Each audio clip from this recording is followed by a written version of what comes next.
What is this, Mikey? What do I see over here? Is that a woman on the set in the chair? Oh my gosh, let's go, guys. It's gonna be a great Friday. Look, there's Megan. She's sitting on the set today. We got Chief filling in as well. It's our final day before the Super Bowl. Hey, look, we got a dip competition. We're gonna talk parties, Hall of Fame class, NFL awards, all this and more. Final predictions, props, money corner. It's gonna be a very fun show, and it all starts now on FS1.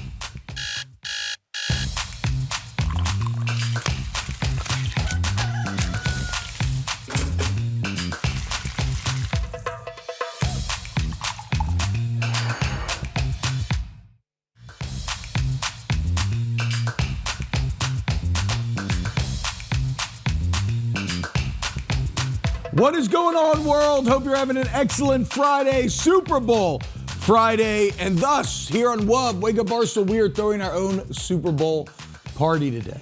Okay, we're going to be breaking down the game. Like I said, have a lot of fun. We're having a dip competition. Yeah, pumped. Here at the Chicago Barstool Sports HQ, we have a very nice kitchen in this big cat fantasy factory of a building in which we all reside. And we have all brought dip recipes from our lives. We're going to make them, taste them. We'll make them during the show, taste them at the end of the show, and a winner will be crowned. What's up, guys? How we feeling? We got Mikey, we got Chief, we got Megan on the docket today. Mikey, what's up, baby? How you doing? Welcome great. back. I'm just really excited to eat the dips. To be quite honest with you. Breakfast of champions. I haven't etten in a long time. How are we scoring these dips? I don't know. Well, in honor of the Olympics, it's going to be a judging score. In fact, maybe we even get out our football fashion report 1 through 10 cards and just do it straight judge style. I like that. All right. Yeah. Chief, how was San Fran? Congrats on the big flag football victory, dude. Thank you very much, San Fran. The weather this morning, coming back from California, was tough. It's just instant snow back to reality, but it was good. I think I was there for about 14 hours. It was great. A little whistle stop tour. Meg, what's up? Welcome in. Glad to have you on the actual panel today. Thanks for having me. Very excited to be here. You were telling me before the show, you love your Super Bowl props. I do, which usually is a very bad thing. I looked into them over the week, and I put in, I think, four or five that I really, really like. However, if I go back to 1 year, my husband and I did a Super Bowl board of all props, put them all up, all the ones we bet, and we were really excited because we loved them all. Lost so much money. Yes, but that's the joys of Sunday. Is going to be getting together with family, playing all sorts of games with the props. I'm excited. I'm going to make some. Do y'all do the commercial bingo? No, what's that? This is the first time I heard of it. When was the last time you talked about it? I probably talked about it yesterday or maybe the day before because we were talking Super Bowl parties. Big T, I think. Well, Big T, imagine this. Grinch, yeah. Imagine this. Big T doesn't like Super Bowl parties. Yeah. Could not have fathomed that one. What does he like? He doesn't like anything. He likes country music. Yep. He likes church. Tennessee football. No, he's kind of... Well, no, he's turning on our church. Oh, is he? Me and him go to the same church, and now he's thinking about going to... He likes the content of the church. I don't know if he likes our church. He still loves the Lord. He just doesn't like... Yes, he may not like our specific Tennessee church football. Anymore. He likes Tennessee football. In general. That's about it. Politics. He likes Naples. He likes that seed-to-table Trump grocery store. Yes. Shout out Big Boys. Shout out to Big Boys Club. Sorry, we had an episode recorded this week, but because producer Peyton wasn't there, of course, we screwed it up and had technical difficulties, so we can't. We don't know how to do that stuff. Shout out Peyton. She's the best. I know.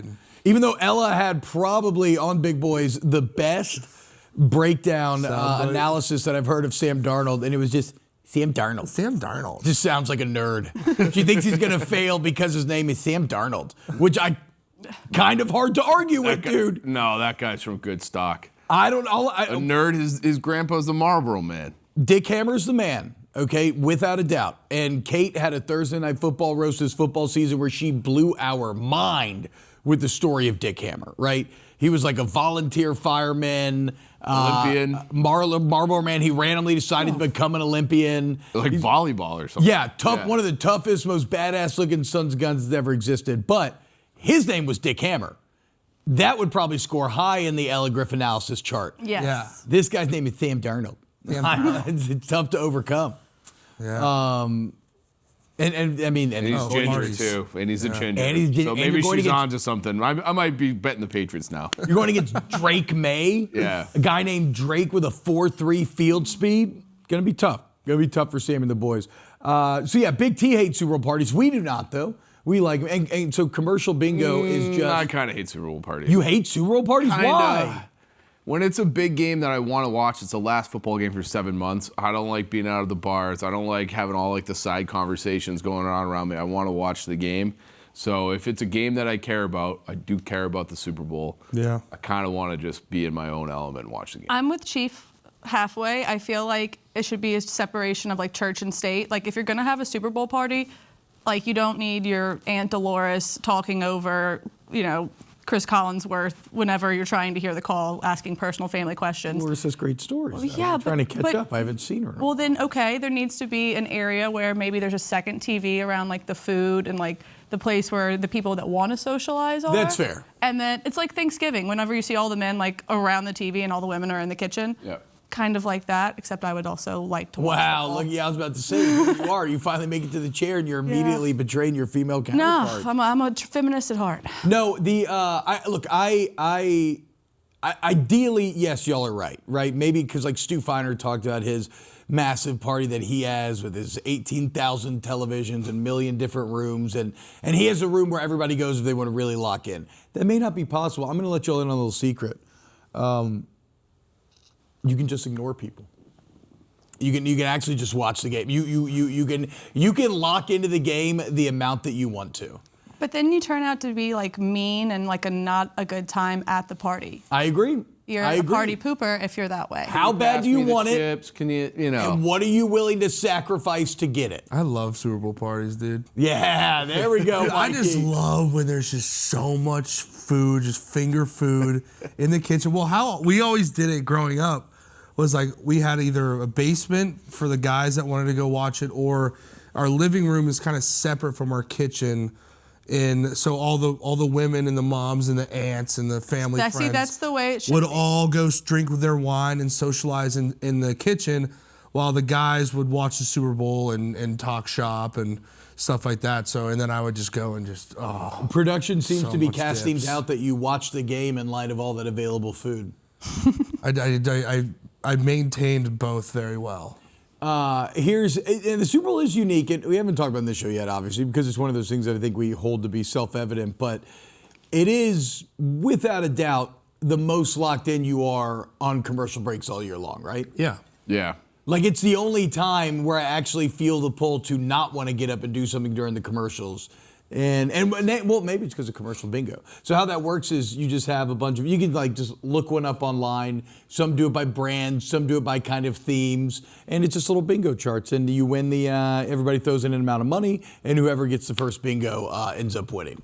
But it gets you even more dialed in on the commercials. Very fun stuff. Okay. Very I feel like fun that's stuff. a good way to involve like younger kids that don't really want to watch the game. Exactly. That way they can Yeah. sit there, lock in, and it's fun. It's family fun, but also like, hey, you do your thing. I'm mine. But then you have the people that are, a commercial comes on and you all scream, "Oh, that's the blah blah Yeah, blah!" Everyone yeah. look at, but then you miss. Yeah, it's the best though. Yeah, I mean, whatever though. I don't care that much. I'll say this too, Megan. We have kids, so I don't know if your kids are like this, but my kids are fascinated by commercials. Like they actively look forward to them because there are no commercials in anything they watch. That's a Right? good point. Everything's streaming. I got YouTube Premium. So when they see a commercial, it's actually like a treat. That'll end. They're like, what is this toy? what is this thing here? I didn't know this existed. So I can't wait. I can't wait to have the family all together, the brand new couch, checking out Super Bowl Sunday. It's going to be sick. Now, in terms of the game itself, I've talked about this game for a long time, 2 weeks basically. I want to get y'all's opinion. Mikey, how are you feeling about this matchup on Sunday? Where's your head at? What are you identifying as kind of what you think is going to decide the game? I say it every week for college NFL. It's going to be how Patriots offensive line can handle Seahawks defense. And obviously we know Seahawks have a great offense, but and then another thing is Christian Gonzalez. He's obviously going to be on JSN. So then you got to have eyes on on A.J. Barnes. I think my guy A.J. Barnes is going to have a big Think game. he's due for a big one? Yeah, I think all the eyes will be on JSN. I think he's going to have a big one. But it's just going to be how are they going to handle the Seahawks front seven. They haven't done a great job. They have to establish a run early with Ramondre and Travion. But I say that every week for every single game. It's just trench warfare. Whoever comes on top of that is going to win the game, I think. Yeah, establishing the run might be a tall order as the Seahawks are not allowed a 100-yard rusher in 26 straight games. Yeah. And are maybe the best run defense in the Very entire good. NFL. Chief, what about you? Where are you at? I think I'm on Seattle. Kind of for the same points that Katic's saying, but I don't even know how you match up Christian Gonzalez because they line him up everywhere. They put him in the backfield. It's going to be hard to just go man coverage on that. And then they got Shaheed on, as the guy taking the top off. It's going to everything in my gut tells me it's Seattle. I'm very scared about all the public money being on Seattle. I'm very scared about the Dave Portnoy factor. There's just feels like it's going to be one of those things where it's like you should have just, if all the public money, because I think it's the highest amount of public money ever on one side. It's over 70% on one side of the Super Bowl. So that just makes me think it's going to go the opposite. Yeah. So I'm in my own head about it a little bit, but on paper, it does feel like Seattle's just the better team. Yeah. Yeah, one thing about Christian Gonzalez traveling around, I think the only time he did that this year was maybe against Tampa when they played Emeka Egbuka, and it went okay there. But that's something to watch. And then can they manufacture matchups with JSN against Carlton Davis? Meg, what about you? I'm kind of with Chief on as far as the game. With everyone being on the Seahawks, I am scared to take a side. I've taken some prop bets. I do like the under, but I feel like that's another play that is probably very public at this point. Yeah. I feel like I've heard nothing but everyone saying Seahawks, Seahawks, Seahawks besides Patriots fans. However, I do believe in the magic of Dave Portnoy. I hate how mind dark we are all so mind ninja'd by our tiny king boss. That's the thing. Dave comes up and he wins. That's just what Dave does. And if you look at the week so far, Hank was on the winning. The poop race, he gave himself a 15-yard head start. Yeah, okay, so poop race. And he had then, a bad hamstring, dude. And Make then it fair. He smoked him. He was a warrior. Hank wins the football, the flag football with Chief. And then the dozen last night, Dave's team, ZD, Hank's on that team, won. Oh, no way. I didn't So realize that. it feels like there's starting to be a Dave Portnoy trend. And Did they hit their nos too early? Maybe he won too much this week. He needed to get a loss out the way. Some would say he's maybe due. He did lose to me in that. Oh, that's true. Yeah, because technically PFT was the coach of The their one point team. I tried to make the counterpunch Yeah. just got shut down. Yeah, it's the magic of Dave Portnoy. It's the magic of Barstool. He's all right. walking around all week with his Super Bowl rings on. It's so obnoxious. You know he's got it like this is going to be his pinky ring Super Bowl. So it does feel like a Dave The rings day. are insane. The rings, and we're like, you oh, those imagine- replicas? He goes, no, they're real. We're like, Patriots oh, win well. the Super Bowl, and Dave is with like Cardi B at the end, and they're just like cutting up, having like I the could best see it. time I ever. can't imagine that actually. Yeah. Yeah, shockingly. Exactly. It's like the easiest thing to imagine. But maybe Sam Darnold can get it done. Sam All right, Darnold. coming up next, guys, we're going to start the dip competition. I'm going to head to the kitchen. So y'all got the show. No, you host from the go kitchen. through the NFL awards, go through the Hall of Fame members last night. More Wake Up Barstool coming up next.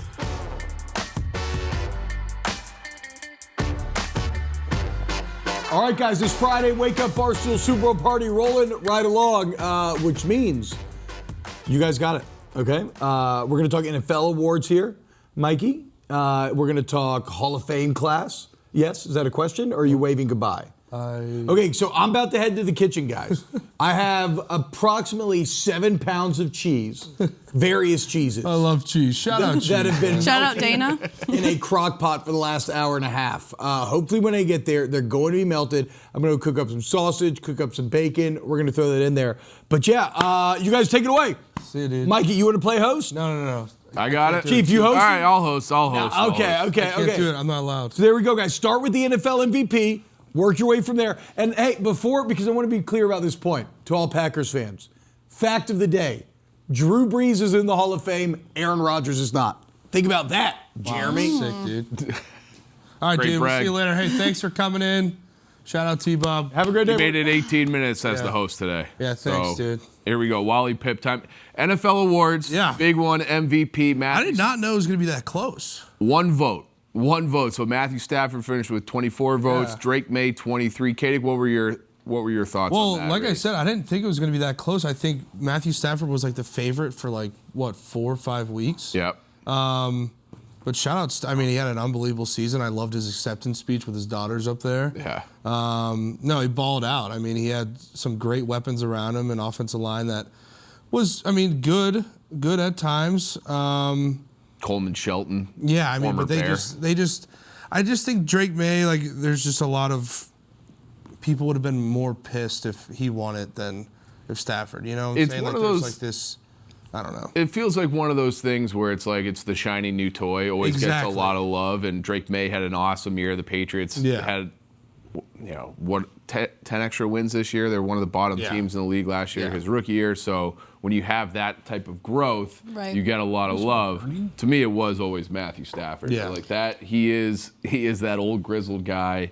17 years in the league. Insane. Yeah, Drake May, I feel like, is like recency bias. That's I feel like the only thing that could be. Yeah. You look at Matt Stafford, he's been there, he's done it. He is the vet. He was the best quarterback as far as statistically and going back this year in the playoffs. Matt Stafford. His numbers were objectively better. The Yeah. Rams as a team, I thought, were objectively better in the regular season. They played a much harder schedule. The NFC West was insane this year. The NFC just in general was much better than the AFC this year. Yeah, I would agree with that. What do we have next on that list? Yeah, let's see where T-Bob is. He's What's up, guys? flanking I'm in the around. kitchen. Okay, check it out. This is not as melted as I want it to be thus far. That in the crock pot. was my concern, T-Bob. Is when We're good to go. when It's I going to finished melt. It's going to keep melting. We're getting pretty close Give here. it a stir. Give What? that cheese Oh, a yeah, stir. let's hear it. Here, well, check it out. Look, here we go. We have a block of white cheddar, a block of yellow cheddar. We've got a block of queso fresco in here. We've got a block of cream cheese in here. We've got a block of pepper jack in gonna eat here. that whole thing. We have a can of Rotel. We've got corn. That actually looks great. Now we're gonna fry up some sausage, drain it, dump it in there, get some crispy bacon in there, some jalapenos, and then we'll be good to go. T-Bob, what time did you wake up Take a this morning screenshot. for this prep? What time, did you get here extra early today? No, I got here at my same time. What I did do, though, Chief, it's a great question, is I sacrificed any and all show prep that I would normally do. So you we knew are you just weren't gonna host completely- anymore. Yeah, exactly. Yeah. I knew my time was out. We're completely flying blind here. I got to figure out. Mikey, how did you light this earlier? You got to cock it way left. Oh, God. Oh, there goes his eyebrows. There goes the eyebrows. And this is why no one is familiar with the kitchen. Yeah. Because you guys are a liability in that kitchen. No, I know my way around the kitchen, Megan. I cook all the time. I'm not going to take this, okay? I'm a man who loves the kitchen. That's why my shirts always have stains on them. Yeah, great spiel, dude. All right, we'll check Yeah. in with you in a little bit, dude. All right. I'm a cream cheese man. I also will say dips, for as good as they are, aesthetically, usually look really gross. That's how they're not good unless they look gross. Yeah. Dips are up there, like probably in my top, like as a category, my top 5 of foods. I think, like foods in general. I mean, I know it's an is it- appetizer, but Oh, melted cheese. well, there's so many things you could do with dips. There's so many Dips different are vehicles you so can use to get the dip into your mouth. One of Yeah. my personal favorites, me and T-Bob talked about it, fried bow tie noodles.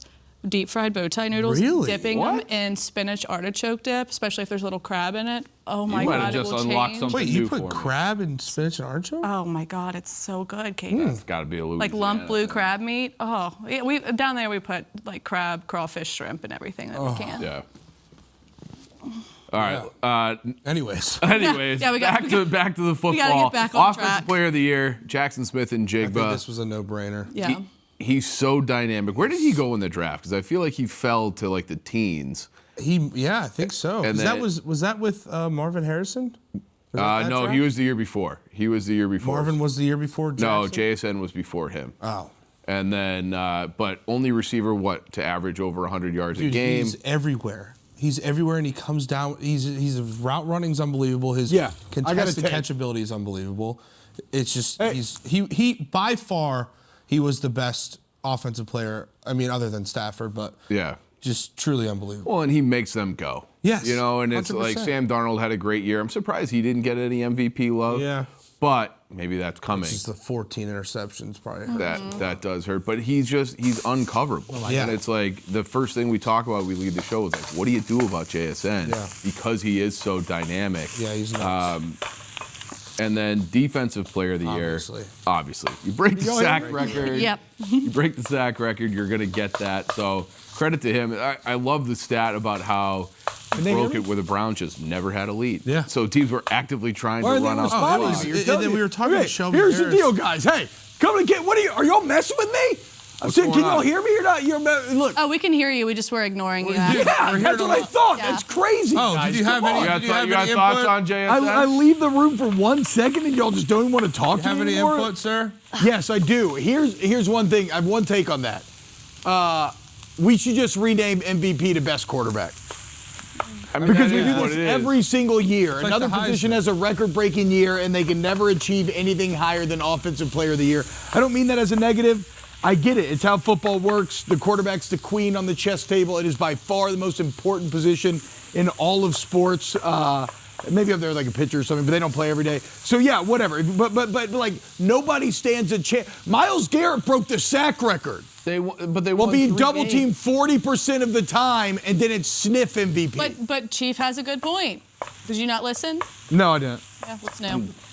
When was the last time a non-quarterback won it? I feel like I remember Sean Alexander in 2005, but that's the only one that's popping into my head. I don't even know. Yeah, so it is a quarterback award, but the quarterback is, like you said, T-Bob, the queen on the chessboard, the most valuable piece. So if you are the most valuable piece and you're the best at that position, you're going to get it every time. I agree.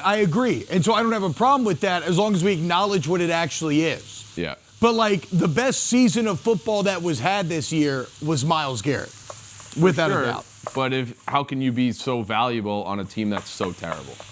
So what? He got him to maybe an extra win? Yeah. Who cares? It's the Browns that makes this season even more impressive. But He's it's overcoming valuable. You're trying decades to of win, you play to win the institutional and game. systemic All right. problems. All right, we'll You're bring just- Can we talk about the other side of the ball, the offensive line? Yeah, let's Before get a we talk protector of about the year. that, I just want to throw out there, I also think that JSN having the three, the alliteration with the name, I think is so cool. I think it makes Yeah, him it's so much sick. better too. built-in nickname.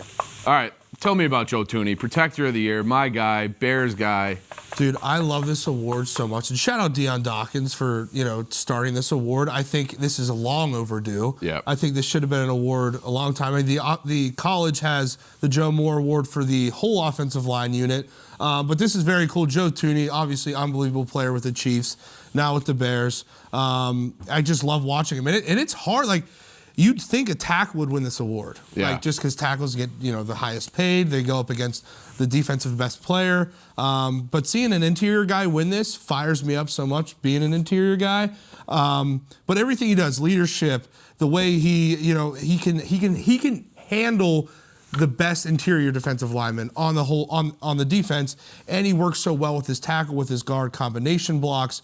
And, it's not only, I know it's protector of the year, but the way he's in the run game as well is unbelievable. I think he's just such a well-rounded offensive lineman, and he'll be a first ballot Hall of Famer. He's And unbelievable. he makes everyone better. Exactly. He makes everyone better around him. You look at the Bears' offensive line last year, absolute disaster. Abysmal, yeah. Disaster. And they had a rookie left tackle for the most part. And you could speak to this, where it's just like, hey, like, I got you inside. Yeah. You can communicate with that guy. All right, let's see. And so Joe Thuney, well-deserving. Yeah. T-Bob, how's it going in there? All right, and I think y'all made a lot of great points there on Thuney. Look, the guy's a certified winner, right? Yeah. 2 Super Bowls with the Patriots, goes to the Chiefs, 2 Super Bowls there, goes to the Bears. All of a sudden, they're winning playoff games. They win the North. Bears' future, very bright. 2 Super Bowls coming with the Shout Bears. out to the NFL's first protector of the year. Too. All right, right here. Come here. We can't get a shot of this. Okay, this is our breakfast sausage, guys. Our spicy breakfast sausage is about to get dropped in there. We chopped up some jalapenos right here. We still got to cook that bacon. Coming up next, though, I was so pleased. I got to sit down with Lavonte David yesterday, another Super Bowl champion, one of the best to ever do it, a top 10 tackler in NFL history. That's next year on Wake Up Barstool. Don't go anywhere. This smells amazing, guys. Oh, my God. All right. Oh, yeah. Don't go anywhere. More Wub next.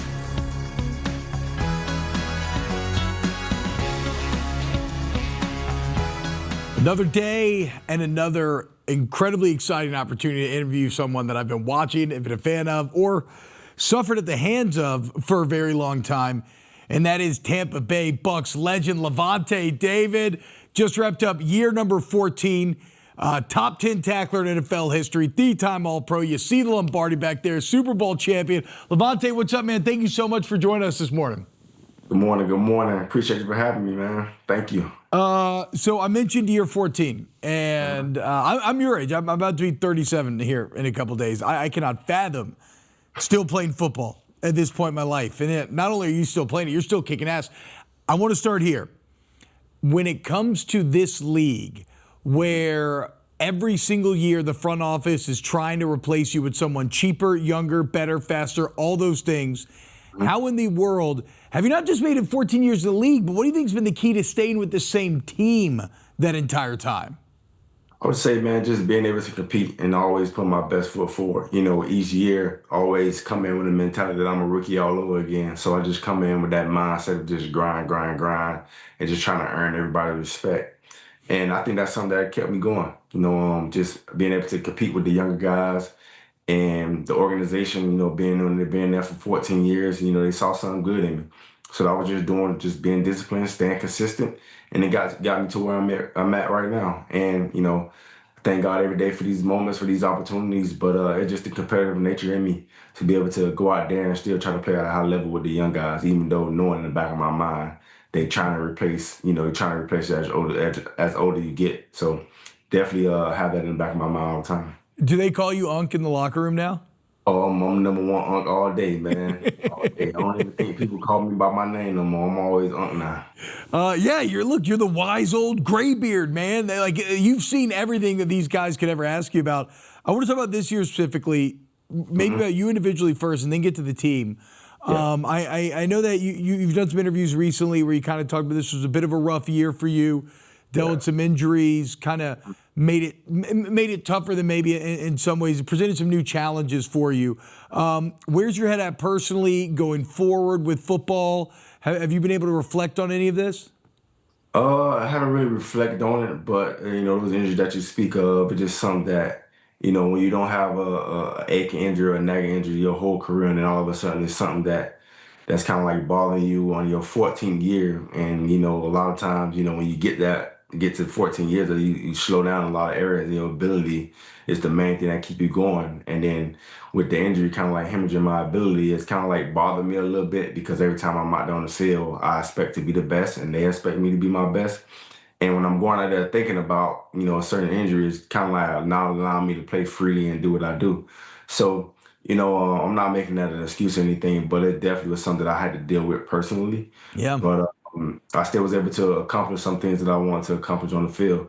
So once I get that taken care of and, you know, I'll be able to, you know, feel like how I want to feel, I'll make a decision if I want to, you know, come back or not. Yeah, I mean, I should mention, too, the mental and physical toughness, unparalleled guys. Not just 14 years league, has played in at least 12 games every single year in those 14 leagues. So Lavonte's been out there on the field week in, week out, battling in the toughest physical league we got on the planet. With the team this year, man, hot start, right? Everybody's so excited. We're pumping up the Bucs, talking Baker Mayfield MVP, and it kind of fell apart. What take us through being in that locker room, your leader. What was your message? How did y'all process what became kind of a disappointing end? Just got to weather the storm, man. Weather the storm. You know, like you said, man, we got off to a hot start, got a lot of rays, you know, getting a lot of pats on our back. Not saying that those things got to us. I don't believe it did, but, you know, just the dynamic of football with the injuries piling up and you plugging and playing different guys and guys learning different positions and guys getting comfortable in one role and getting flushed in a different role and things like that. It's kind of hard. So like, you know, everything's going smooth and out of nowhere, everything just hits you real hard. You know what I'm saying? Yeah. We missed, you know, Mike for a while. We missed, you know, Chris for a while. We get some key offensive linemen, and Baker was dealing with his things. And then on defensive side, the rotation at the DB position, everybody, getting in and out. And then we lost one of our biggest guys in Katic and Chief early in the year. Yeah. So that was kind of really huge. But like I said, man, it's not an excuse, but, those things when you go into training camp and you have those guys around you consistently, you kind of build this camaraderie and you build this confidence. And you got different guys coming in and kind of like not, fully filling the roles of those guys and just, going and plugging and play type thing. But that kind of like can be, guys who are not really used to playing so much football. It's can be tough. But but that's just football, man. You just gotta be prepared. You gotta be ready. It was unfortunate, man. It's very, very tough to deal with being a part of that, But I love that team, man. There's a resilient group of guys, and nobody. What I really love is nobody was pointing the finger at nobody. Everybody was just like, we just got to find a way to get better individually and as a football team. So that's what I love about those guys, and was able to, still have a chance to fight for the playoffs. Unfortunately, we didn't get it, but the fight was always still there. The leadership is still there, especially with the coaching staff. Well, with Bowles, he kept everybody, level-headed, and we had to figure it out. Well, and I think it's important that you mentioned leadership because obviously that's something that you are to that team, and you don't achieve UNC status without really experiencing damn near everything this league has to offer. And we see the Lombardi Trophy behind you. It's Super Bowl week right now. Let's get to some happier memories, Lavonte. What memory stands out from your Super Bowl experience, winning that game? Is there any moment, any anecdote that really just stands out in your mind that you want to tell us about? Oh man, the thing that really stands out is just leading up to that week. We leading up to the game, just the week of. We practicing across the field from the stadium, and we practicing our home practice stadium. So we kind of like see everything getting put up and things like that. So the motivation is being built. And the confidence is just, was crazy for us to be able to be the first team to do that. And then, just walking to the stadium, I just remember like everything just seemed better after playing in this stadium for 9 games. Walking the stadium like, oh no, this is not our stadium. The lights was brighter, the grass looked way better. So, that was kind of like stuff that kind of stood out to me. And then the pregame locker room speech, man, Tom Brady, kind of gave us a really good speech that's gonna hit home and last forever for a lot of us. Damn. He didn't talk all year, but this particular game, obviously, he's been there. He know what it takes. And he said some good words, some encouraging words, and it definitely instilled a lot of confidence in us that we had already. So that's kind of interesting. So Tom wasn't a big talker all year, wasn't a big pregame speech guy, and then at the ultimate moment, he roused the troops. Yeah, at the ultimate moment, he put everybody up, and we like, whoa, like, okay, everybody get together, and then he had to say what he had to say, and then you could just feel the tension in the room, like everybody just ready to go, like we ready to get out there and go play, and that's something that I love. And then obviously, once we won the game, man, me, celebrating my family, hugging my dad, for him to, be able to be there with me through that journey, it was an incredible feeling. Yeah, I mean, it's the pinnacle, man. It's everything that you spend your entire life playing for. You've gotten to the mountaintop. I want to ask you real quick about not Tom, but the experience that he brought with him, because you look at this Patriots franchise, Vrabel brings experience, definitely a lot of behind-the-scenes people. They're going to bring experience. You look over at the Seahawks, behind-the-scenes people, some would still be there. Cooper Kupp would obviously bring some to this game. How important do you think it is to have elements of your team that have been there before? Like, did you notice any advantages because of the experience that Tom had in this game? Yeah, for sure. I think it's just, being level-headed and staying poised, not making the moment bigger than what it really is, which is just, it's another football game that we got to go out there and play and win. And, sometimes some people maybe get, extremely too hyped up than usual just because of, the dynamic of everything. Like I said, man, like the grass was different. The lights was brighter. That kind of could have distracted me a little bit. But, Tom was there because of that experience, kind of like set everybody down and reminded everybody, hey, man, this is another football game. We got to go out there and do our part to win the game. And, that's just something that, those veteran guys, bring along. Like you said, man, Cooper Kupp was a Super Bowl experienced guy, won Super Bowl MVP, so he knows what it takes. And then on the Patriots side, like you said, Vrabel and then my boy Carlton Davis over there as well. So they know what it takes to, kind of like, finish this moment and be able to, go out there and seize the moment and do what you're supposed to do to get the W. Lavonte, you played both of the teams that are playing this year, so you're very experienced with both of them. And really, I'm sure this makes you happy in some ways, is that it's all about defense, right? I mean, like, this is a game that looks like it's going to be the defensive side of the ball that is going to decide the outcome. Let's start with Seattle's defense. A lot are calling them the best defense in the entire league. What is it that Seattle is doing that is able to make them so effective?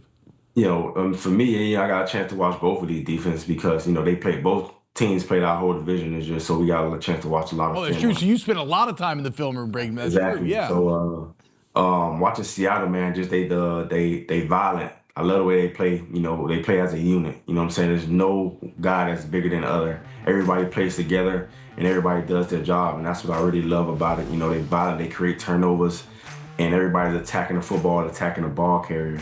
Patriots side, everybody just fundamentally and assignment sound, which is I love and respect. Everybody has their role and everybody's doing their job, and that's something that I really like to see.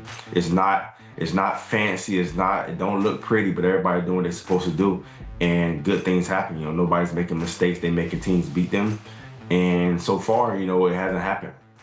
Well, and so that's you getting to watch the defenses, but obviously you game planned for these offenses. You went head to head to them. So much talk about the quarterback because it's always is. It's football, right? Give us your scouting report on kind of Sam Darnold, Drake May, and what they're bringing to bear. With Sam Darnold, man, he's doing a great job of getting the ball out of his hands and making his correct reads. You know what I'm saying? He got Cooper Kupp, JSN out there. And Kenneth Walker is playing really good right now throughout the playoffs. Somebody who they're leaning on heavily because of the other running back ended up getting hurt, so they had to lean on Kenneth Walker big time and just, him throwing the ball out the backfield or whatever the case may be. But with Sam Darnold, man, he just, doing what he's supposed to do, taking care of the football and letting his defense win them football games, take advantage of opportunities. And to talk about Drake May, he's a young guy, he leaned on his veterans, you know what I'm saying? He got a veteran group. They got a solid run game, and I think the coaching staff for the Patriots is doing a really good job of just, dialing up plays for him to make, the right decisions and stuff like that. So, keep the run game involved for sure. But Drake May is doing a great job of just, using his feet, his athleticism too as well.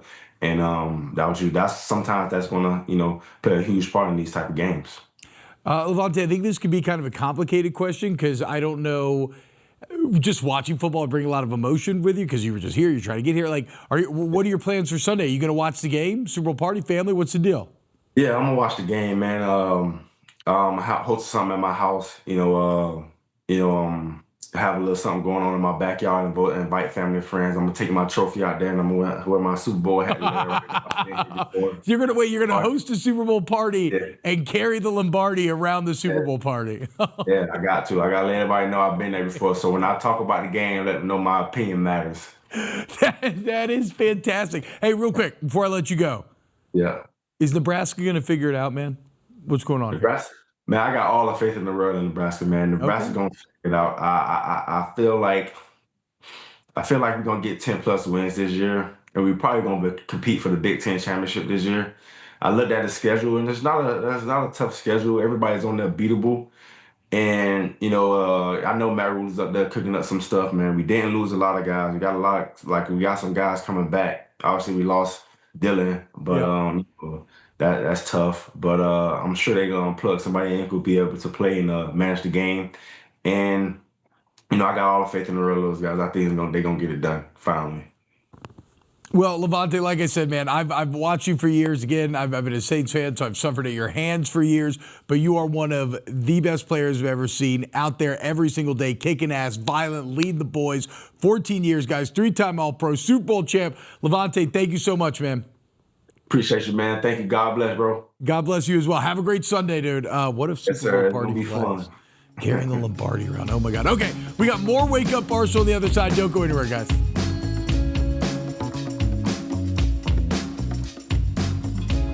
What's up, guys? Welcome back to Wake Up Barstool. I'm out in the kitchen. I'm back in the studio, and it means it's time to head to the big corner.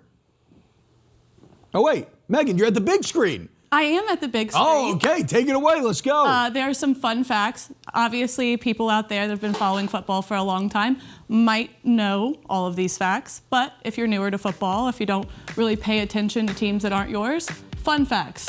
First Super Bowl meeting between these teams was decided by Malcolm Butler's interception on the 1 when the Seahawks were down 4 points with 20 seconds left.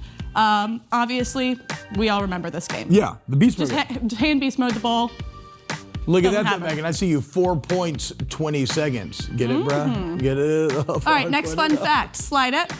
Sam Darnold is looking to be the first player to win a Super Bowl after playing for 5 different teams. See, right Again, there. fun fact. That's why you got to cheer for Sam Darnold. Sam Darnold. Next.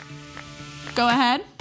All right, Patriots are the first team in history to reach a Super Bowl following a 13-season loss. Oh, great. I'm so happy for them. Again. That they had the most historical turnaround in NFL history. Some people might know this, some people might not. Let's go to the next All right, one. Great.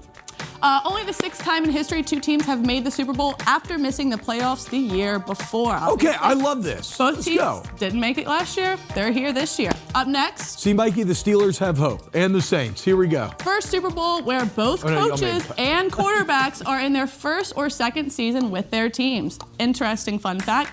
Next.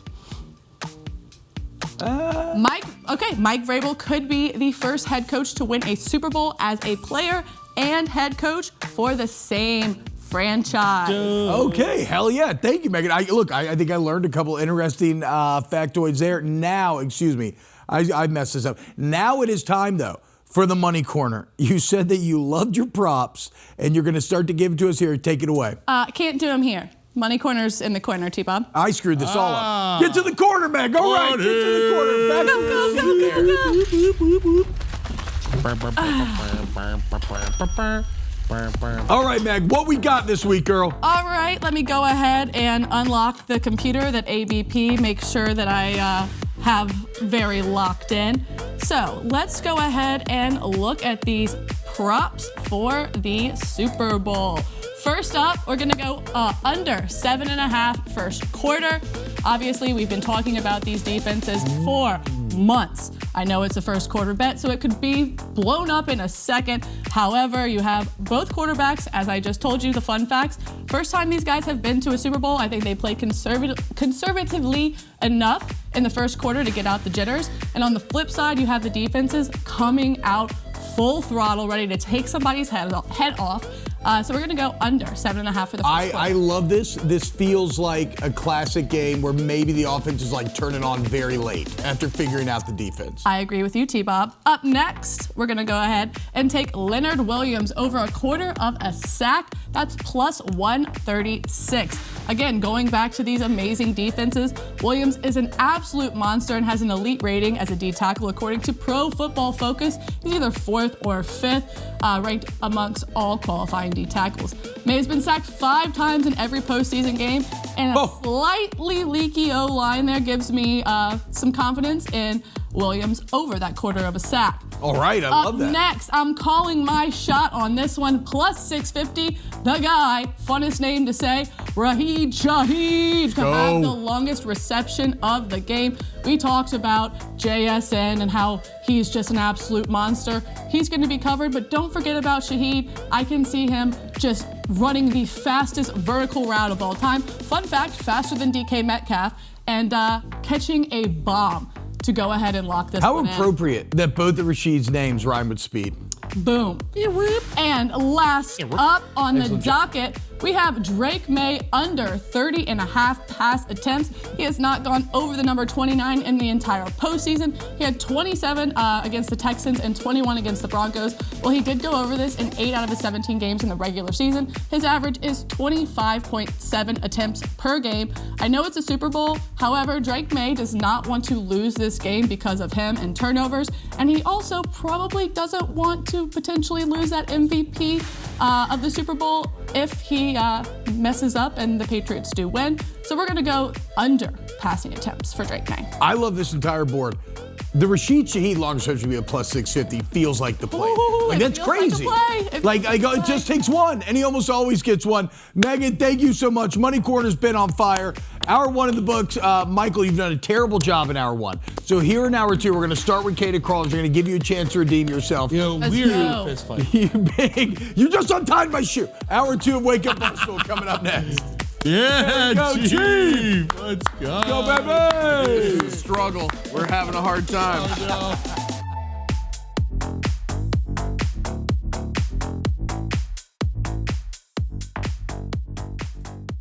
Mikey said, "Oh, we're not in the NFL. We're not good enough." I don't know, Mikey. Look at this play.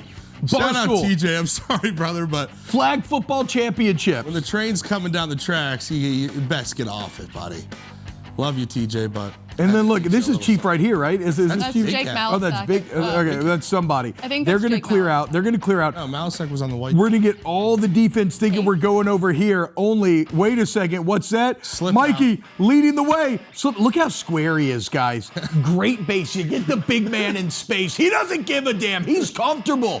Great base. Hands ready to fire. He latches on to Teach. Get you two. Sit him down. Touchdown. Help him up. Team him up. Big Cat. Look at that. Would you help up in a real game, though? No, right? Absolutely not. Absolutely not. I'd rub my Look at that guy. Rub my balls right over. Look it. I at feel that. like TJ was just, Dialed. TJ was seeing stars already. Yeah, Look, he's I already felt bad. terrified. You can see it. He's already terrified. He had to just get. He in the knows what's way. coming. Oh, he doesn't want any part of it. And then, so I knew right here. I'm like, all right, I have TJ with one arm, so might as well stick another one out for Danny Conrad. Get yourself two, big man. Oh, no, Teej. What happened? Sorry, Teej. Sit down. Anthony Bradford style. Touchdown, Team Big Cat. Sportsmanship. Teej knows. Look at him. He's good to go. All right, guys. There it is. Your film breakdown. That's Katic's Crawlers. Now, let's check in with Chief. Head to the kitchen and see what he's got cooking up on the dip front. All right, we're making progress. The cheese is kind of melting. The dip looks gross. It might not be the right consistency. I'm also kind of offended that my Caleb Williams, Patrick Mahomes throw to win the game wasn't broken down right there, but I guess we'll save that for the next segment. Do we have it? Look, yeah, let's get it. Let's can you throw it up? Can I use the telestrator on it? I don't think I've seen this. You haven't, You haven't seen this? it? No, Okay, we'll get to it a bit later. Control is telling me, Chief. Hey, All so right. what do we work with, Chief? Did you eventually get heat? For those that don't know. Yeah, we got heat. Your plan to sabotage my dip is been foiled. So we have we've added cheddar cheese, which was not on the recipe. We're using the Velveeta. We got green chilies, tomato, little cayenne to spice it up for my Cajun people. Hell yeah, dude. That looks And then we're fantastic. gonna add the sausage back in. I think we're gonna be okay. That looks fantastic. There's Chief. This is the classic Dayton dip. What is the where does the Dayton come from here? Do we know why? Ohio? Great guess, Megan. Dayton, Ohio. Okay, excellent. It's a Midwestern staple. This thing will clog your arteries, but it's delicious. Love it. Very similar to mine, which is just called cowboy crack, but all it is cheese, bacon, sausage, rotel. I think I'm gonna add a little Tony's Cajun kick to it. Might as well. A little less salt. I will say- garlic in the new Tony's. I have to It's go really ahead and good. point this out. What? You used the campfire burner that had like the little butane or whatever Yeah. it is. There is a electric stove that's on the counter that Chief is using, and then there's even a stove behind him. Yeah. None of us are. Oh, we do have those flame stoves behind them. Yeah. Wait, Chief, how did you turn on that stuff? Me and Katie could not figure it out this morning. We could not figure out how Someone to it's- smarter than me in production figured it out. If I was on my own, we'd just be having slices of Velveeta. Yeah. Hell I yeah, think it's just a dude. little You know what? touch, I'd still eat it. a little touch monitor on the top of it. Well, okay, we saw that, Megan. Thank you. Where were you then before the show when me and Mikey were trying to figure it out? Like Well- two big fat barbarians. I guess I need to get back in the kitchen. That's not what I'm saying. That's what you were No, saying. that's not You at were all what I'm insinuating saying. it. Yeah, that's exactly. I advocated for Megan to be in the seat here. I advocated for her to be on the show. I'm an ally. Oh, so guys. now you have actually- to that advocate was for one me of to be your- on the I'm show? an ally, guys. Yeah, production. They just want to keep you there was in one the of your corner. quotes, Dude. That's a actually. note. Put her on center stage, dude. All right, Chief. So good luck with finishing your dip. Thank you. I hope you learned a thing or two in Katie. I'm a pro in the kitchen. This is just not my kitchen. I need home field. Yeah, right. Yeah, of course. That is actually something that I think the older you get, the more and more you appreciate is cooking in your own kitchen. Yeah. It's like you're on foreign soil, which again, that's what these teams are going to be doing, right? They're not in their home stadiums, neutral site game here, but the Patriots, the first ever team to go 9-0 on the road in a single regular season. A lot's been made of that, Road Warriors. Do you know that Seattle is 16-1 on the road over the last 2 years? Oh my goodness. It's insane. Yeah, so you are talking about two teams that are as well suited as any that we have ever seen to be handling a new environment, new everything, new halftime show, all of that. both of these teams, I think, going to be dialed and locked in. Do we think the Seahawks have any type of advantage just because of the West Coast time zone? Or They get out there, so they got That's out what I there think, on but- Monday. Yeah, I think first I know that these teams have insane sleep doctor schedules ready to go. So I mean, we even did that in college, and that was a long time ago, where we would like make a sleep plan so that not only would you be adjusted to the time, but that your body would be peaking come kickoff time. That you would be at maximum physical and mental acumen. So they'll be fine there. And plus, when you're talking about the Patriots, something that we've talked to a lot with players that have played in the Super Bowl here is the kind of institutional knowledge that they have. Maybe a lot of new players, but a lot of the guys in the equipment staff behind the scenes, they've done these trips plenty of times before, and so they know how to manage wherever this game is going to be played. All right, guys, we're going to go ahead and go to break. When we get back, we got more NFL news coming your way. We got more cooking as well. Megan, I think it's almost time for you to get your ass to the kitchen. I would love to go get my ass to the kitchen, T-Bob. Get in there. Yes, sir. Woman, just kidding, guys. Ouch! T-Bob, why would you hit me? I mean, that's not true. That's not true.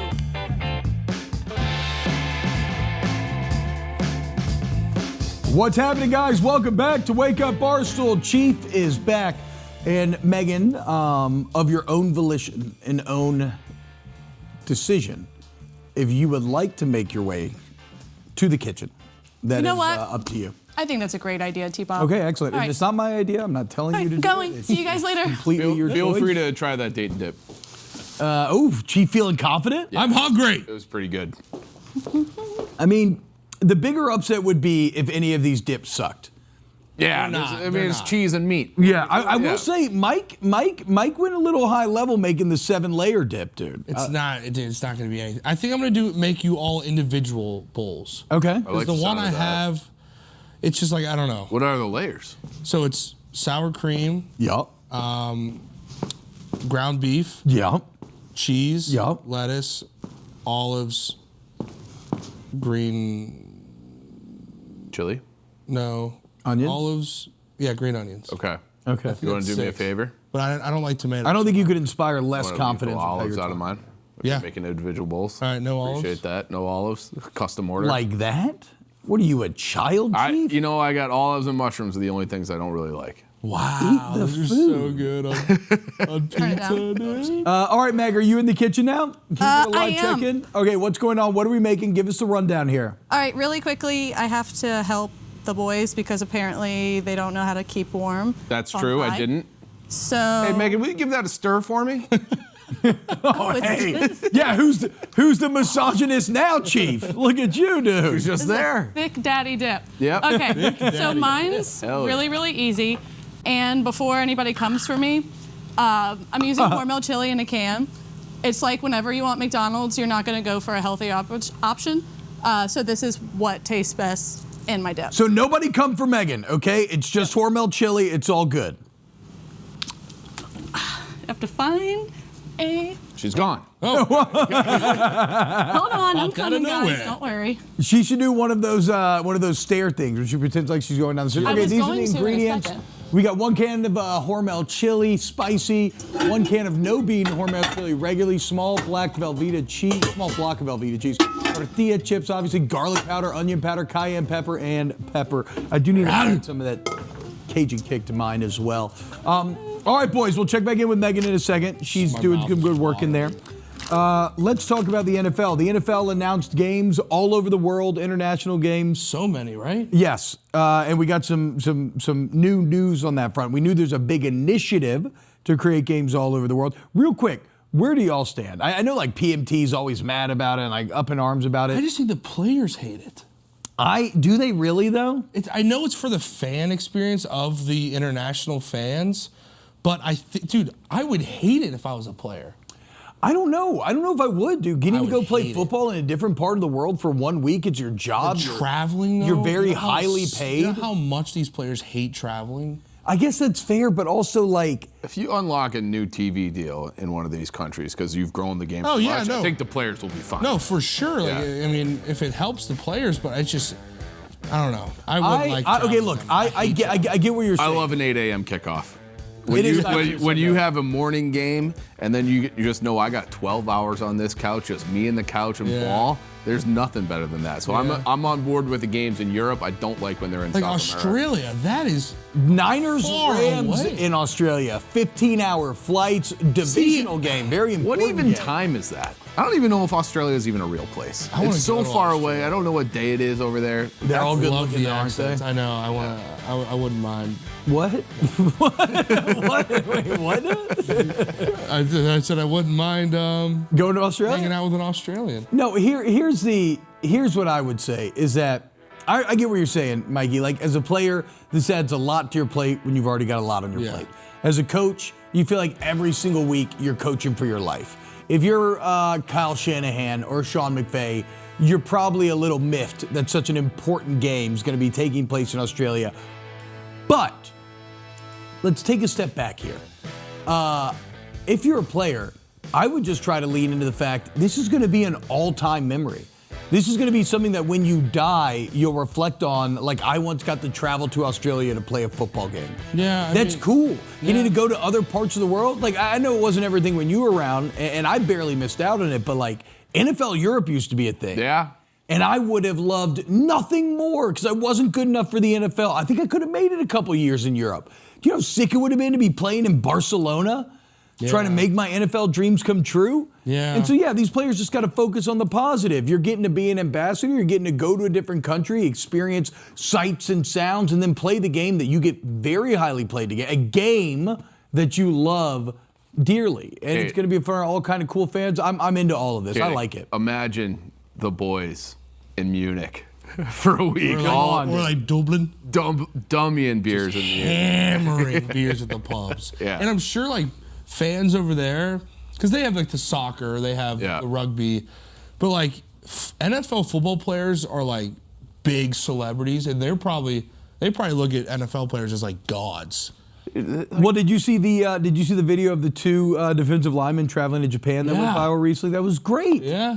The Japanese guy was so happy to see these two just massive human giants chilling in his home country. Like, I think this is good. I have no problem with it. It doesn't take away a home game. Everybody's still guaranteed your 8 home games and whatnot. So I don't know. I'm a fan. Megan, how we doing? Real quick check-in before we get to Hall of Fame. How we doing? We're doing great. I just put it in the oven. Should be ready to go in like 10 minutes. So obviously, I got it done a lot quicker than you guys. Can you give mine another stir, please? Yes, I will. Thank you. But that's because this is where I'm supposed to be. Nobody's quicker than me, Megan, okay? Let's be clear about that. I'm the quickest man that I know. I always have been. Nothing's going to change. That is a thick daddy dip. It's very thick. Cooking It's like down a little bit like too much. You see that muscle? It's like popping. Jacked.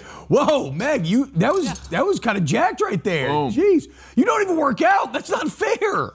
I work my ass off. Children. I work my ass off every day, and I've never seen arms that defined. All right, I'm going to throw my mess away, and I'll see you guys back in the studio. Okay, see you soon, Meg. Speaking of working their ass off, that's how you make the NFL Hall of Fame, and we have our brand new NFL Hall of Fame class, and wouldn't you know it, my king, a man who defined an entire generation of Louisianians' lives, Drew Brees, first ballot Hall of Famer, well-deserved, absolute legend, 5,000-yard seasons. No one's come close to that. Should have gotten MVP in 2011. Got robbed by Aaron Rodgers. Again, though, Aaron Rodgers not in the Hall. Drew's going to be joined by Larry Fitzgerald, Adam Vinatieri, Roger Craig finally making it. Well deserved. The first running back from an all-decades team that was not in the Hall of Fame. He's now closed. Again, he was a predecessor of the modern running back. Yeah, he was a thousand guy. 1,000 guy. Him, Marshall Faulk, Christian McCaffrey, I think the only to ever achieve that. He did it way ahead of the curve. And then Luke Kuechly. I love seeing Kuechly up there. I agree. He deserved it too. He was a stud. What I love about his career is he's kind of like the Jim Brown of this class in that it is quality over quantity. Terrell Davis. Yeah, Terrell Davis. Yeah. He didn't play a very long time, but my God, when he played, he was unstoppable. I love picks in his career. I love watching like him when he was breaking down film and like what he goes through in his brain and how he uses little tendencies here and there, audibles. Like he would walk up to the line and like hear what the center's saying, hear what the quarterback's saying, and like watch film and like watch the TV copies, and then like that just made him so dominant on the field. Like he just knew every play. Well, that's why he ends up with 18 picks from the linebacker position in his career, which is a absurdly high number. Nuts. And then Vinatieri, man, as we enter a Super Bowl with two teams that have not suffered a loss by more than a single possession this year, this game could come down to the kickers. And in Myers, you have a veteran. In Borgalis, you got a rookie. Nobody was more clutch or better on this stage than was Adam Vinatieri. Yeah. So this is a very satisfactory Hall of Fame class. Yeah, Yep. I would say so. 3 of the biggest kicks of all time for Vinatieri. The one in the snow against the Raiders, overtime against the Raiders, and he had 2 game winners in the Super Bowl. Pretty good. And then added a 4th Super Bowl with the Colts. All right, so coming up next, guys, we got our guy Chris Fallica, the Bear, good friend of the show. He's going to stop by. We'll run some prop bets by him. He'll give you some plays as well. More Wake Up Barstool here on FS1. Get hungry, get excited to eat some dip.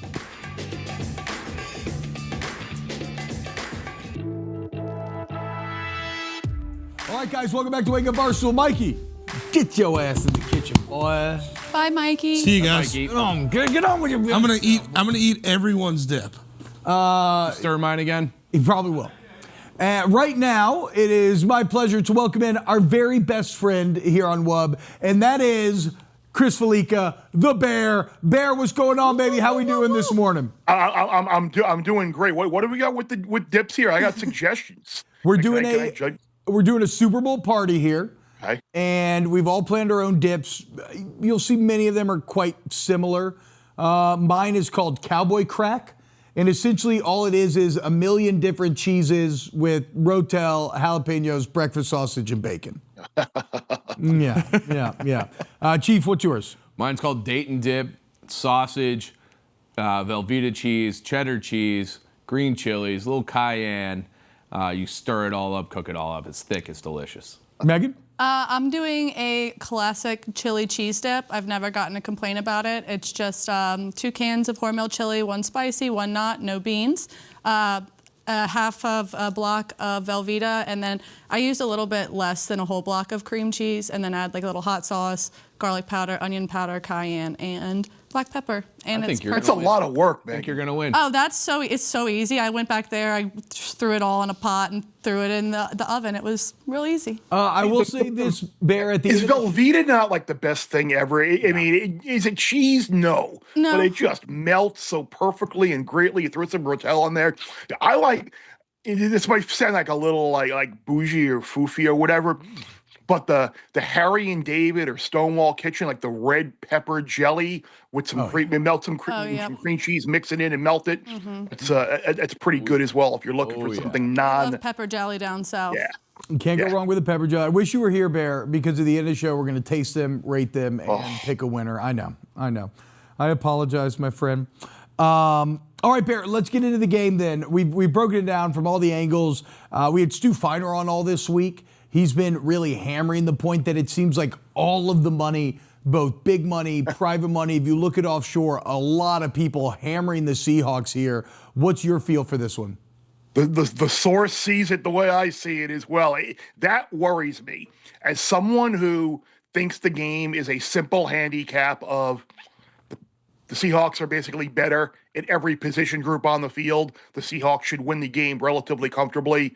That concerns me because most people are landing on that. And look, do the books always get the side that they need? No, they don't. But the books are going into this game clearly needing New England. I think it's like 7 out of every 10 spread better. So it's been on Seattle. And you played. You know how aggravated and pissed off you get when you're told you have no chance. And we've been talking about the Patriots schedule being terrible and historically bad all year long. A good follow on Twitter, Cleve TA, is a buddy of mine. He just put out a great graphic. Like Mike Vrabel is one of the best head coaches ever in terms of wins over expectation and as an underdog. Ooh. It is a perfect confluence of events for New England. I hate saying this, but I could see myself holding a Patriots money line ticket on Sunday, if nothing else, for more than just a little bit of a happiness, emotional hedge should they lose, being the bitter Jets fan that I am. Bear, do you have any interpretation of the line not moving despite the money being so heavy on the Seahawks? That's what would bother me, as it makes me feel like the odds makers are comfortable going into the game welcoming all of this Seattle money and knowing that they're going to be needing the Patriots. That does concern, and it worries me as well. Like, I talked to a couple of people last night. Like, the Nick Emenwari injury is a concern. Yes. I said, like, should we be concerned that he's not practicing at this point? And they were like, yes, absolutely. It's a very, you saw him noticeably limping into the hotel. Now, I'm sure they're going to shoot him up and do whatever they need to do to get him out there on Sunday, but he's a big part of their defensive game plan. But yeah, the fact that the line has not moved all 4.5 with all these tickets coming in on Seattle, that would be a siren going off and red lights flashing that the odds makers do feel that New England is the right side. All right, Bear, I have a question for you. As the laws of averages and as the laws of betting go, Drake May has been sacked 5 times in the last 3 postseason games. Do you see more or less than 5 sacks in this Super Bowl? I would see more, just because I don't think either team is really going to be able to run the ball very much. You can say what you want and kind of punch holes in a lot of things about the Patriots this year, but their rush defense has been fantastic, and Seattle's rush defense has been fantastic. There was a really good article by Bill Barnwell yesterday as well, breaking down the Patriots' offensive line woes, and specifically, sorry LSU fans and alums there, about Will Campbell really struggling, especially since he came back from his injury. So is he a little bit of a liability? Maybe he's not fully healthy, who knows? But yeah, it feels like the number of pass attempts and dropbacks that May is going to have might indicate that over would be the play there. I did like a Drake May prop specifically, under 37.5 rushing yards in the game for May. If you look around, you might be able to find a better number, but 37.5 feels like market. On Bear Bets this week, Jeff Schwartz had a really good analysis on how the Seattle defense really takes away quarterback run and doesn't really allow for you to do that. I think a lot of people are just, Drake May's gone over 50, 60 yards in 2 of the 3 playoff games. Oh, he'll do it again. That'll be a big part of the game, but I'm not sure it's going to be a big part of their game plan on Sunday. So under 37.5 rush yards for Drake May was one of the props that I did like the most on Sunday. I mean, that makes a lot of sense, given that, like, we've talked so much about May's legs as being maybe the wild card here, but it's like if everybody's highlighting it as maybe the Patriots' best path, like, you have to imagine McDonald and company going to be locked in on trying to stop it. Let's go to the kitchen and check in with our guy, Michael Katic. Katic, stop eating. It was an olive. Cookie. Stop It was eating. an olive. How's it going Chief. there? How's the 7-layer dip? Chief, this thing is so It's cooked down too much. This thing is so thick. Give it a stir. Look at this thing. It's not even coming off the spoon. You got to stir it. Wait, don't you mean it needs to be cooked down more? I think it's cooked. I think it's cooked too much. It's like solidified. Can I ask a question? Did Yeah. you use the bagged cheddar cheese? Yeah. The cellulose is probably what's thickening it. Oh, there you go, Chief. Rookie mistake. I shredded my cheese. I felt like I didn't have enough cheese. Chief, you didn't want olives, correct? No olives, thank you, Michael. Everyone else good with olives? Yes, Love sir. olives. It might just be the whole olives, if that's cool. I'm not slicing these Sure. things up. Hey, are you cool with olives, Bear? Where do you stand? I am very cool with. I am an olive guy. I was going to say, if you just whoever doesn't want olives, you can just pick them out. I love olives. See, I'm a beneficiary here in my house because my wife is not an olive person either. So, but she'll just, like, when they say the olives come on the salad, she'll just take them out and throw them on my plate. So it's great. Oh. Yeah, I've come to olives a little bit later in life. Eventually, I decided, look, nice spread there, Mikey. Hey, Bear, question. You were talking a lot about the offensive line, the Patriots offensive line, and the worries of that unit. Is that like your number one kind of key to victory for the Patriots? Kind of build or establish a run early, and then kind of build from that. Yeah, I think they're going to have to try, because if you look at their line, I know they played some very good defenses in the playoffs, but the fact that they really have not been able to move the ball consistently on offense would have me concerned. And I'm sure now, with 2 weeks to prepare for McDonald's defense, I'm sure they will have figured McDaniels is smart. They'll figure some things out. And one of the great things about Mike Vrabel and his ability to manage a game, he always seems to find a loophole or a little narrow path on something that maybe someone hasn't thought of. You noticed the other day in the AFC Championship game about the defensive substitutions on the other side of the ball, where you're allowed to, and they take their time walking off the field. Jared Stidham all of a sudden is 3 on the play clock, got to rush into it. He was one of the first people to have teams like jump off sides and take delay of game penalties to kind of massage around the 2-minute warning and to stop the clock and kind of get in there. I am sure he's figuring some things out right now to kind of help his offensive line, help his unit, and maybe make their offensive woes go away just a little bit. But yeah, they're going to need to figure out something, whether it's Drake May getting rid of the ball quickly, so some quick hitting run plays to try and keep that Seattle defense off kilter. I mean, Katic is the mouthful of olives. Production told me to pour the can in my mouth. So not only did we have the actual olives, we have the little water there, with the little salty olive juice. Yeah. Oh, Bear, I have one more question for you. I don't know how long you're planning on being on, but as long as you guys need me. As bettors, we can find ways to make the most unexciting games exciting. One, where do you put your excitement meter for this game? And 2, what bet would you take to make this game more exciting if the meter is low? The meter is low just because, as I said, I am not a Patriots fan, so I am in fear of them winning another Super Bowl in an underdog role. And as a whole, I think in listening to a lot of people out there this week, it feels like there's a little bit of a malaise. And I think it harkens back to the regular season when we were all kind of hanging on with the Chiefs or the Lions or Lamar Jackson. Oh, the Eagles are going to, like, all the big name type teams and the teams that have been in the Super Bowl lately. Those are the teams they'll be fine. They'll make it. And then it never happened. And here we are with the Patriots, who scored one offensive touchdown in 2 of their 3 playoff games, and Seattle, which is basically was off the radar all year long. So I think general malaise is set in for a lot of people, but that'll change on Sunday. See, I'm not Mr. Excitement here in terms of like a bet that you're going to get excited about. If you want 2, I'll give you 2 that maybe may lean towards excitement or something to look forward to at the end of the game.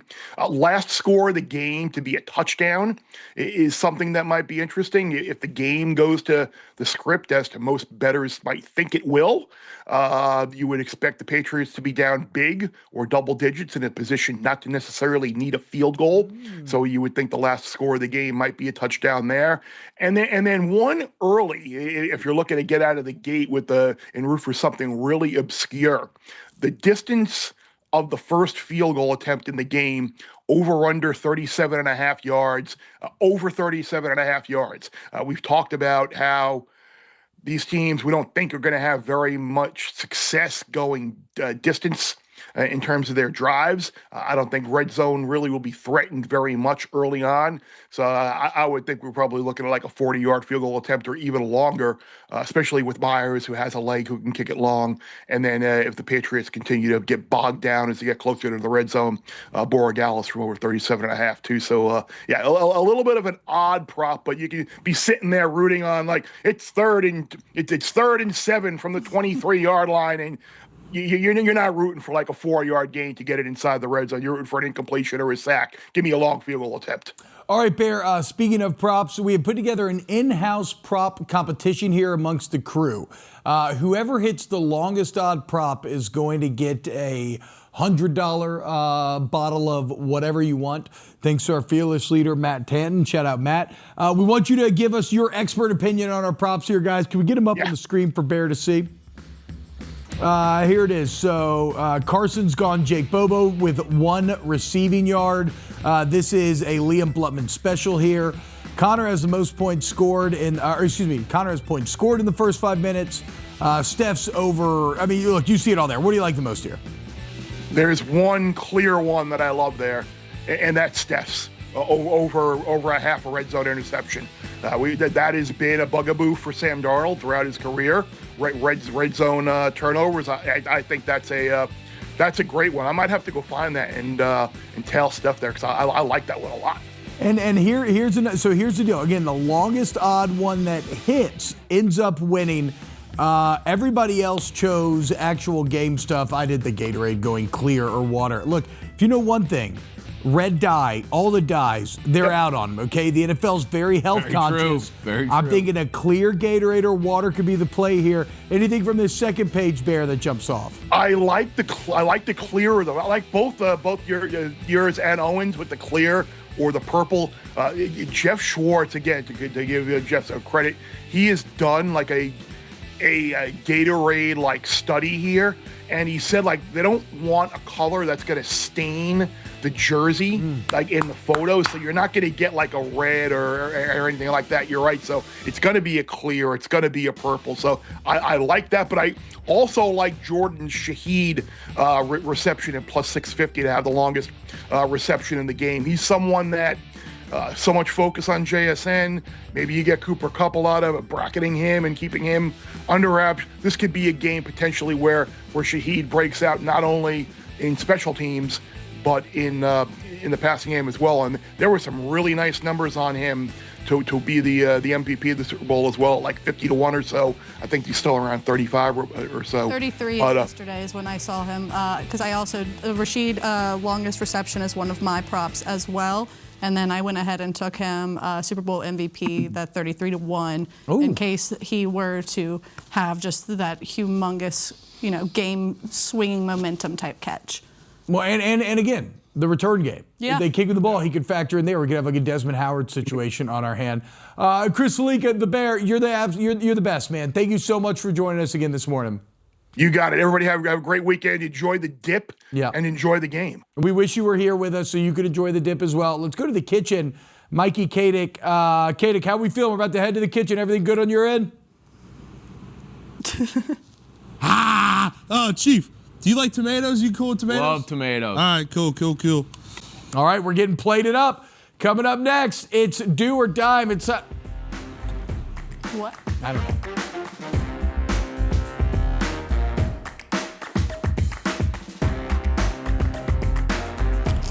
Hey, what's going on, y'all? Welcome back. This is the WUB Super Bowl party. I can't tell you how excited I am. Okay, the dips are officially in. We're ready. We're going to go one by one here. We'll give you a skilled special parlay as well.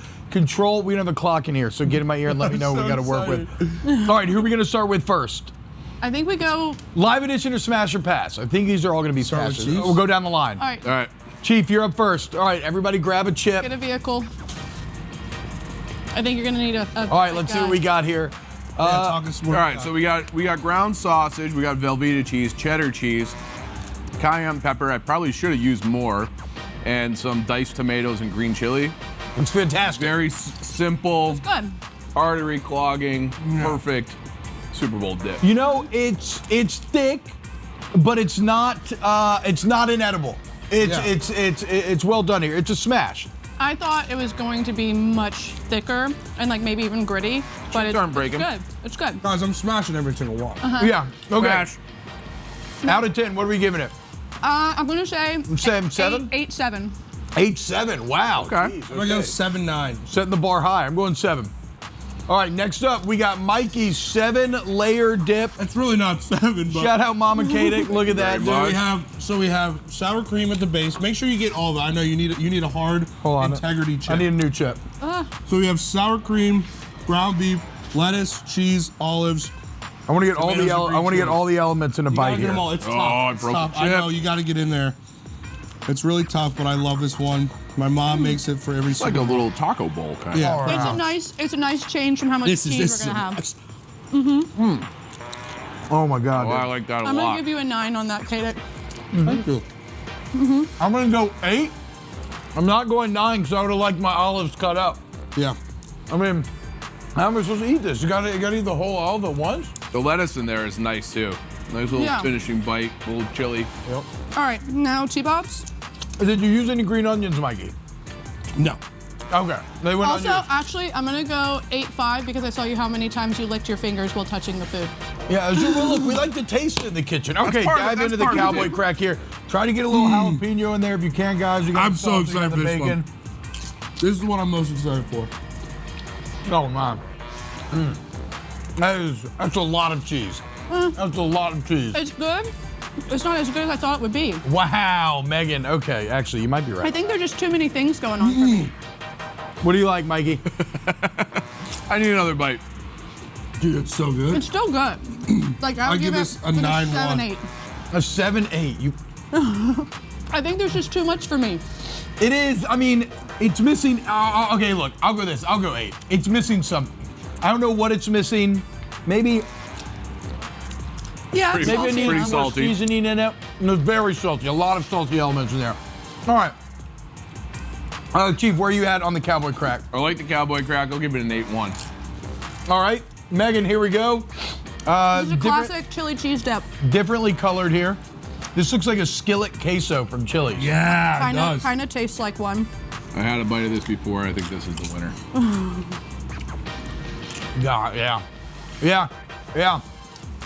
It's actually the winner. That pisses me That's off. really good. That's really good. That's a 9. That's a 9. protein. That's a in there? 9, yeah. Yeah, you That's a got 9. 2 cans of Hormel chili. You got cream cheese and Velveeta.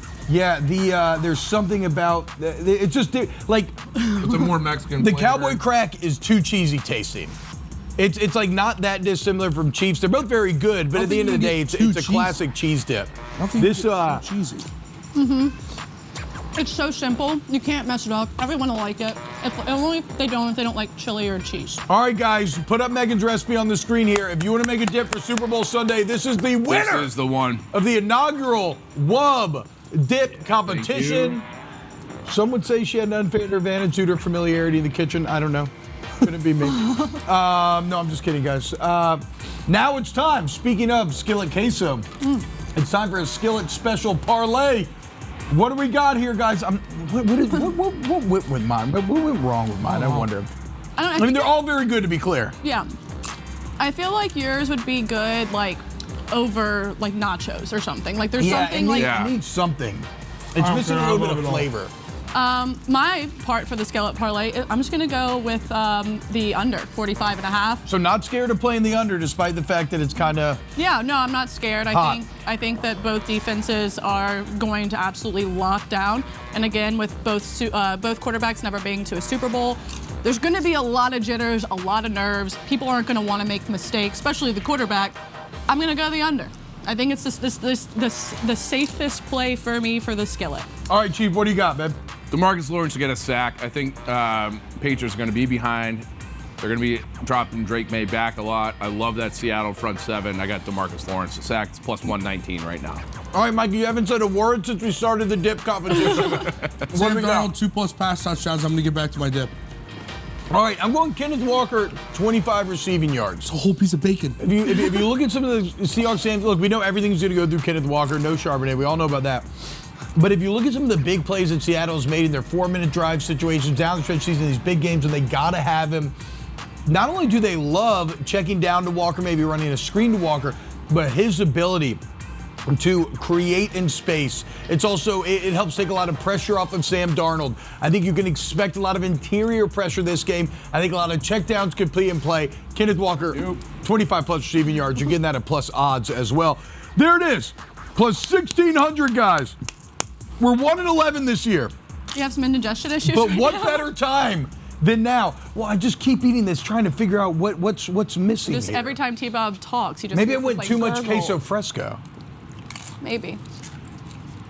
Josh, I can't. no. All right, guys, I'm going to be over here all day. Are we done talking? All right, we got Ask Wub. We got last minute Ask Wub. Let's see what we got.